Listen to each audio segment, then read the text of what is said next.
Специјализантите да не бегаат на работа во странство и државата да има придобивки од нивното образование.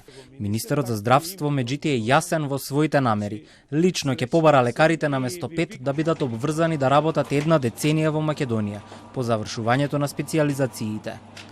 Законските прописи сега ги обврзуваат тазе завршените специјализанти на половина од тоа, 5 години работа во земјава.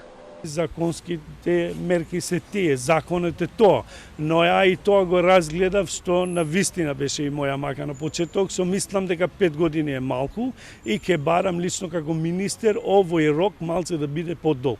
Еве, пример, ако е 5 да се качи на 10 години, да не спомнеме некои финансиски импликации, не сакам со тоа, значи за да оставиме самите лекари за да се одлучат. Миграцијата не се спречува вака, туку со вработување на младите лекари, дефиниран кариерен пат, редовна исплата на надоместоци и дежурства. Од тоа да се почне, а потоа да се бара лојалност од лекарите специјализанти, порачува доктор Божидар Кочовски од Асоциацијата на специјализанти и млади лекари.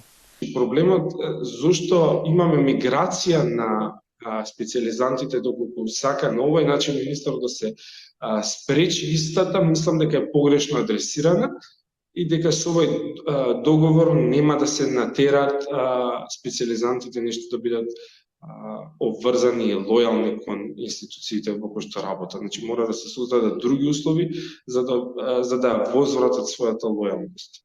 Редовно да се плаќаат дежурствата, да нема притисоци од страна на раководните лица на установите врз специјализантите и така.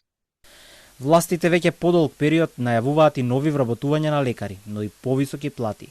Од друга страна, лекарите велат, периодот од 6 години специјализација само им прави противуслуга на здравствените установи, особено кога имаме недостаток на одредени специјалности и миграција на персоналот.